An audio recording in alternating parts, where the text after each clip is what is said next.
Hello, everybody. This is Brenda Miller. I'm a Stampin' Up! Demonstrator in New Jersey, and I am here today with my quick class number 31. I can't believe it's been 31 weeks already. I go live on Wednesdays at 3 p.m. Eastern Time to share with you some of the things that I've been working on.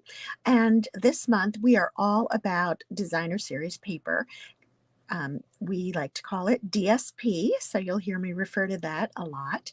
The reason that we are featuring DSP this month is because 13 of our packages of DSP are on sale 15% off, and it is my favorite sale of the year because I use a lot of designer series papers. I feel like it makes every card so easy. It's a quick and easy way to make something for any occasion. Anything can be adapted, and I'm here to show you today another technique that you can use with your designer series papers. So let's go ahead and take a look at my desktop. And here you can see this is one of the pages of our designer series papers in our catalog, our annual catalog. And I'm going to be working today with this delightfully eclectic 12 by 12 paper. And you'll see here that there are 48 sheets in this package, and I can't even show you everything that's here because look at this. What a wonderful package of paper. There are 4 each of 12 double-sided designs, and it is on sale, 15% off, and that brings it to $25.50. So that's a nice savings, and you get a ton of paper. They're having 4 sheets of each is great because somebody like me who is constantly making 40 of a particular card because I need to prep that for my classes that I have. That's the number that I use. Obviously, having a bigger pack of paper can really help if I have those multiple pages. So, so this is the pack of paper again in all its glory. You can see that I'm trying to put my catalog away. Okay, so you can see here that again, just flipping through really quickly, there are some beautiful designs, uses so many different colors of the paper, but we're going to work with this one. I love the combination of the navy and the little flowers. So that is what I'm going to use. And for this technique, it's called the floating strip technique. And the reason it's called that is because when you look at the card, it looks like those strips of paper are floating. Can you kind of see how that is? They are floating off of the page, and it makes for a lovely background for this cute little stamp here. But I want to show you how you can make it. So let's see, I'll put that over here. And I'll pull up my Night of Navy cardstock. I'm just going to fold my Night of Navy cardstock in half. This is a half a sheet of 8.5 by 11, and I'm just folding it in half. And I'm going to put a piece of white cardstock. This is just the basic white cardstock, and I'm going to put that on the inside of my card because navy is a very dark color, and it makes it hard to write on the inside. So I do that quite often when I make cards using dark paper. So here we go. So I always like to put it on the inside though right away because then it gets it out of the way and I can't get it dirty. Well, I say I can't get it dirty, but hopefully I won't. So now we're going to work on the front of the card. I'm going to put this aside, and I'm going to take out a piece of transparency paper. Now, you can't really see it, right? Because it's transparent. We do have window sheets that we sell, but I bought this pack of, and I'm going to show you the package. I bought this package of paper embarrassingly, like, I don't know, 25 years ago. I have no idea if it's still available. You can see it was for when, back in the days when we used to do transparencies for presentations in business. So, and of course in school and whatever, but yeah, I still, look at this. I think it had 100 sheets in it, and I probably have at least 50 left. So this is what I use. So just, you don't need to have our window sheets, but of course our window sheets are probably better quality. This is probably thinner than what we have that we sell, but I find this works just fine. And I cut it to a 3 by 3. You can see here it is 3 by 3. Of course my ruler Okay, somehow that roller is backwards. Isn't that interesting? That's funny. I guess you have to go at this end. That's really funny on this paper. Can you see what I'm talking about? It starts at 7. But anyway, if you subtract, you get 3 by 3. Anyway, here we go. So now we want to put some strips of paper. What I've done is I have cut one strip, a 1/2-inch strip of that beautiful designer series paper. And I've also cut a couple of 1/2-inch strips of navy, Night of Navy and Garden Green. And what I'm going to do is I'm going to start with the pattern paper just because I like it best. So that's what I'm starting with. And I'm going to put some adhesive on the back of that. And I'm going to line it up. Now I'm not starting in the very corner because I want to set up my edge and I don't want my pattern paper really to be in that corner. So I'm just setting it on an angle, and hopefully that you can see this is where, let's see, I'm putting it on the line. So the transparency is right here. And now I've created my angle for how I'm going to work this. So what I'm going to do is I put the paper down and then I flip it over. Whoops, I just dumped some water on my desk. I'm going to take our scissors, paper snips, and I'm going to cut the edges, everything that's left over, okay? And so I'm just cutting right against the transparency. So this is the reverse side, and this is the front side, okay? So now that I've set up what my angle is going to be, which is not necessarily my best angle I've ever done, but that's okay. Now I'm going to take, I'm going to start building from here. So I'm taking my Garden Green and I want to go ahead and cover the corner. And I'm just lining it up so that there is a little piece in between. You see how they're separated? And I'm going to do the same thing. Now, what you could do is, if you wanted to, you could lay down all your pieces and then cut them at the end. But I find it easier to do it as I go. And one of the reasons for that is that I like to waste as little as possible. Okay. So by doing so, I can use pieces that I've already cut to continue on. So you can see I'm doing the Night of Navy one now, trimming it, and this one went right to the edge. Okay, so here we go. Now we're going to go to the next one, and now I'm going to use my designer series paper again, and so now I'm going to have a nice long piece, and I'm going to put my adhesive on the back of that and lay it down. And you see this was cut on an angle. I want to make sure that I cover as much as possible, so, and waste as little as possible.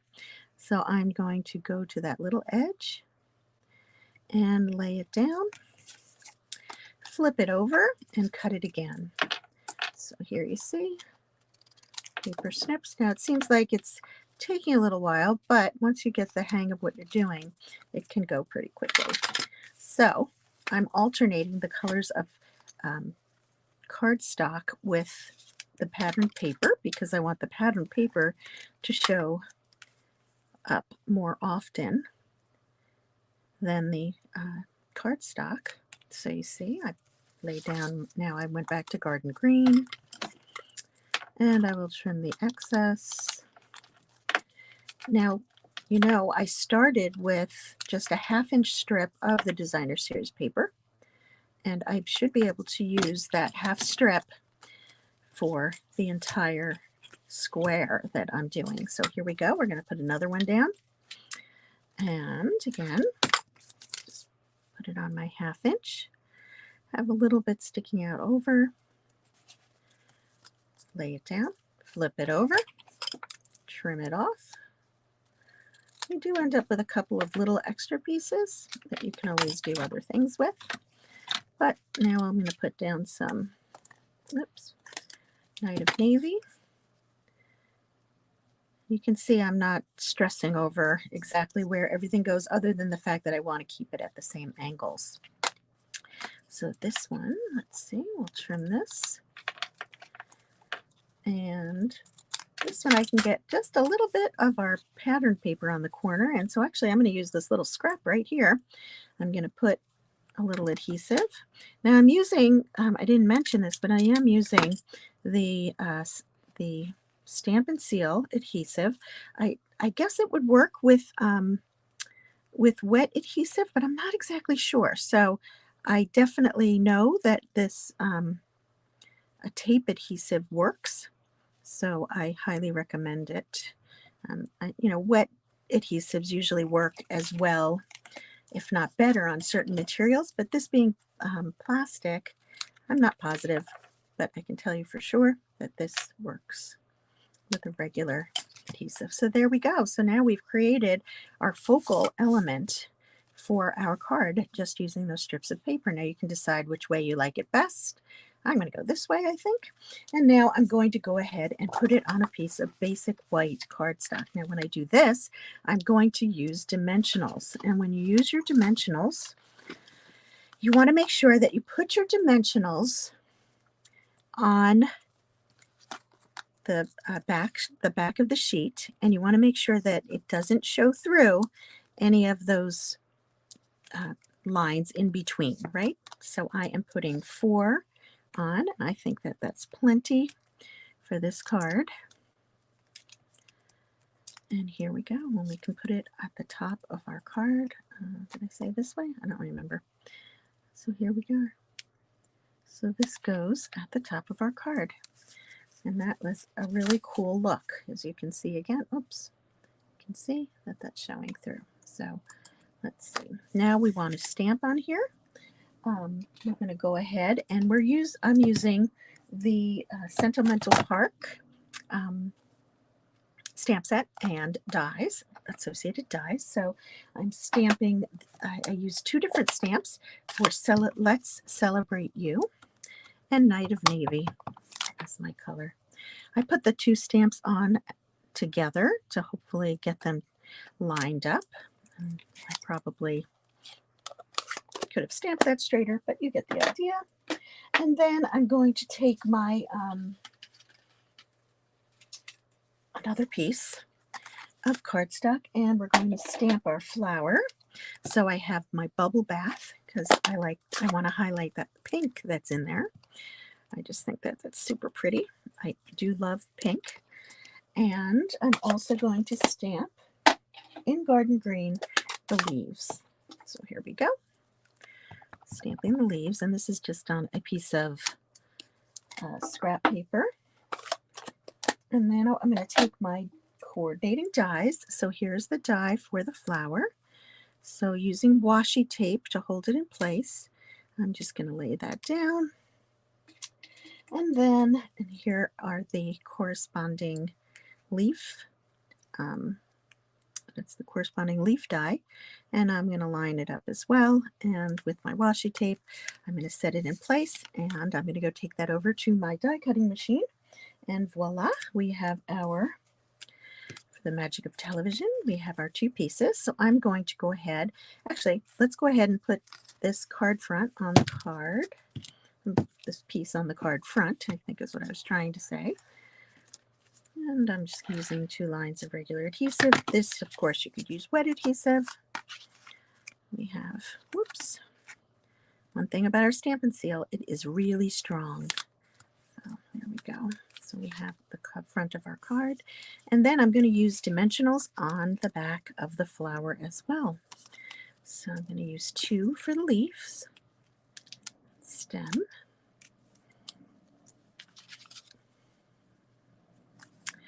and then I'm going to put the flower on with a dimensional as well, which really pops things up.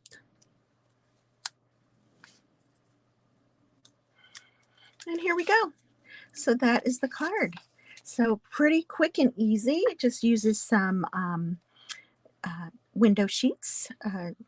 Here we go. Let me pull it down here. So here you can see it's very fun. You can have it at different angles. You could switch out the DSP. You could switch out the colors of the cardstock and pull out, maybe some more of the what is that, fresh freesia and That's a bright pink, probably flirty flamingo in this one. So you could really make it look completely different just by changing the colors. So that is the story on this card. Now, if you have any questions, you can let me know. Thanks, Sharon. I'm glad you liked it. Let me go back over. One thing I wanted to show you, because it's very important, I just had my hair done, and I know it doesn't look like it, but let me turn around and show you what she did. Isn't she cool? My hairdresser does a beautiful job braiding, and I meant to show that at the beginning. I told her I would show everybody because otherwise it looks like I have no hair, right? And who am I without my hair? But anyway, just wanted to share that with you. And if you have any questions about DSP or anything else, please feel free to let me know. And I hope you enjoyed this. And I will hopefully see you next week. Thank you so much for joining. Bye-bye.